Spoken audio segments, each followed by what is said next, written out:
Hello दोस्तों, एक बार फिर से आप सभी को स्वागत करते हैं आपके अपने YouTube channel Tezpur math classes में। जैसा कि आप सबको मालूम है कि आज हम लोग फिर करेंगे RS Agarwal mensuration 2D chapter. हम लोग 95 तक क्वेश्चन करके आ गए हैं। 95 तक क्वेश्चन 1 बाई 1 सारे क्वेश्चन कर रहे हैं। देखेंगे 96 नंबर क्वेश्चन बोला है, एक समकोण त्रिभुज का क्षेत्रफल 30 वर्ग सेंटीमीटर है तथा इसकी कर्ण की लंबाई 13 सेंटीमीटर है। छोटी भुजा की लंबाई कितनी है ये बताना है। तो अगर आपको ट्रिपलेंट याद है, तो बन जाएगा, बहुत जल्दी बन जाएगा, 2-3 सेकंड बन जाएगा। अगर नहीं याद है तो फिर लोचा है। इसका ट्रिपलेंट होता है मेरे प्यारे भाई, ध्यान देंगे, इसका ट्रिपलेंट होता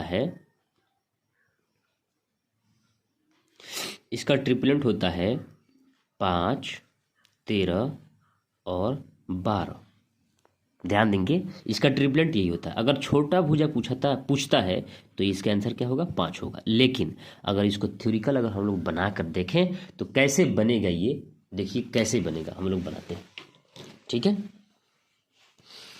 देखिए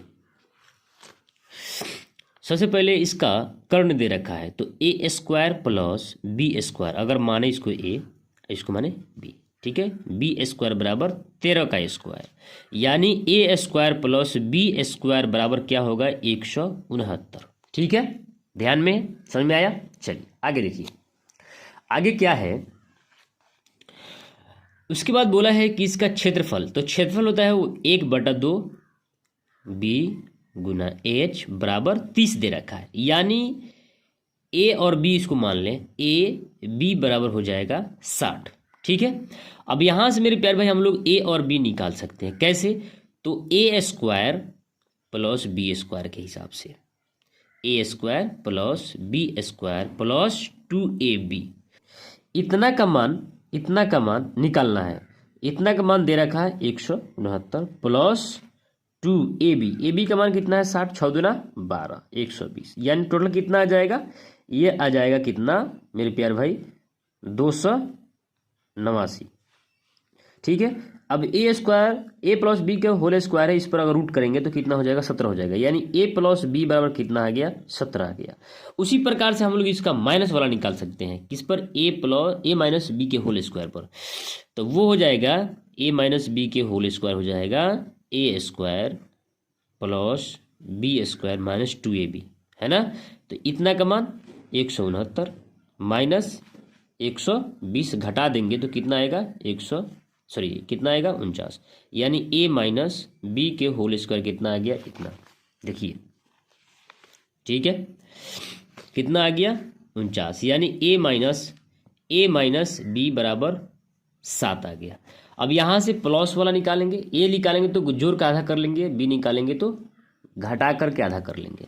जोड़ेंगे तो 24, 24 का आधा 12। ठीक है, अगर घटा देंगे 10, 10 के आधा कितना हो जाएगा? 5। ठीक है, जो अभी हम बताएं, छोटा भुजा पूछा है तो 5 ही होगा। ठीक है, देखिएगा 97 नंबर क्वेश्चन बोला है कि किसी समबाहु त्रिभुज की दो भुजाओं की लंबाई क्रमशः 7 सेंटीमीटर और 15 सेंटीमीटर है। इस त्रिभुज की परिमिति कितना है? तो परिमिति वही ना होता है, आरी जितना उसका लंबाई होगा। तो देखिए कैसे करेंगे।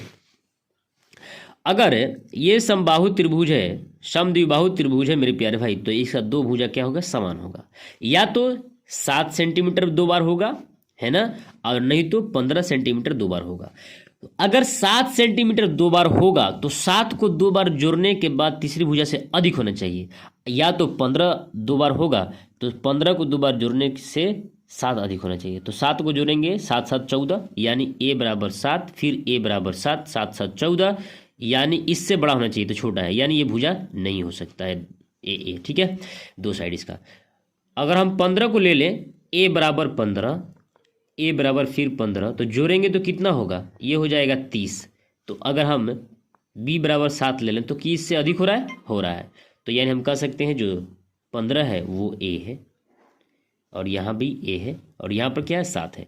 परिमिति पूछा है, तीनों को जोड़ लेंगे, तीनों को जोड़ लेंगे तो कितना होगा? 37 सेंटीमीटर होगा। ठीक है, आगे देखिएगा 98 क्वेश्चन बोला है, यदि 12 सेंटीमीटर आधार वाले त्रिभुज का क्षेत्रफल 12 सेंटीमीटर भुजा वाले एक वर्ग के क्षेत्रफल के समान हो तो त्रिभुज के शीर्ष लंब की लंबाई कितनी है। अब यहाँ पर यानी ऊंचाई ही पूछा है, तो कहने का मतलब ये है मेरे प्यारे भाई कि अगर ऊंचाई पूछा है तो त्रिभुज का क्षेत्रफल कितना होता है। 12 सेंटीमीटर त्रिज्या वाले एक त्रिभुज, तो त्रिभुज का क्षेत्रफल कितना होता है 1/2 गुना बी गुना एच, इसका मान दे रखा है ना।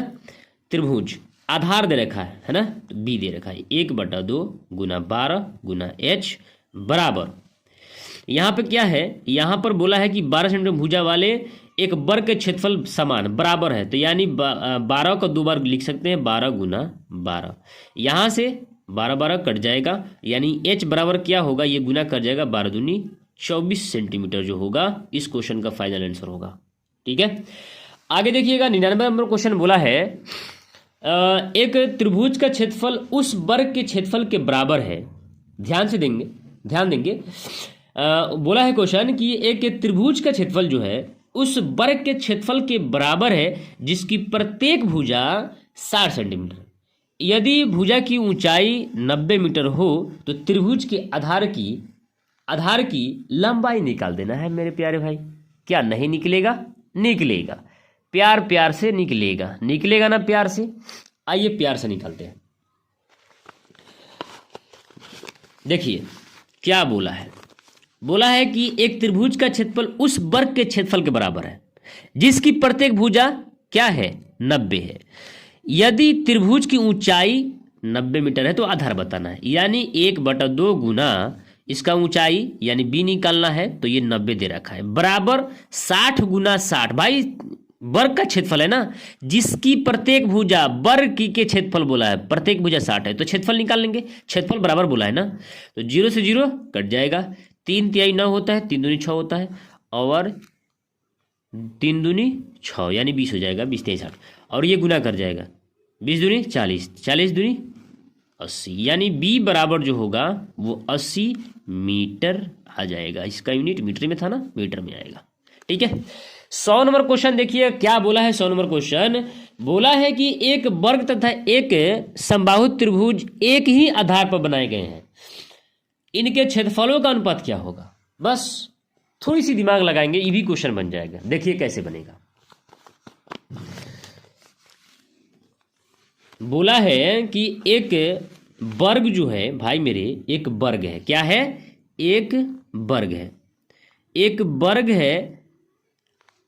एक वर्ग है तथा एक समबाहु त्रिभुज एक ही आधार पर, ये दोनों जो बना है वर्ग मान लेते हैं कि बन गया है, तो ये इसका भुजा क्या होगा, ए ही होगा, और इसी के आधार पर क्या है, एक समबाहु त्रिभुज है। क्या है, एक समबाहु त्रिभुज है, तो इसका भी भुजा जब ए है तो ये भी ए होगा, ये भी ए होगा, पर बनाए गए हैं। इनके क्षेत्रफलों का अनुपात क्या होगा। भाई मेरे आपको मालूम है कि अगर वर्ग का क्षेत्रफल निकालना होगा तो भुजा का स्क्वायर होगा अनुपात। अगर हमको समबाहु त्रिभुज का क्षेत्रफल निकालना होगा तो √3/4 भुजा का स्क्वायर। ए भैया भुजा का स्क्वायर, तो अगर ये अनुपात में है तो भुजा का स्क्वायर और भुजा का स्क्वायर कटेगा और ये 4 इधर गुना कर जाएगा, यानी 4/√3 जो होगा इस क्वेश्चन का फाइनल आंसर होगा। आया बात समझ में? आया ना? हर क्वेश्चन आपको अच्छा समझ में आया ना?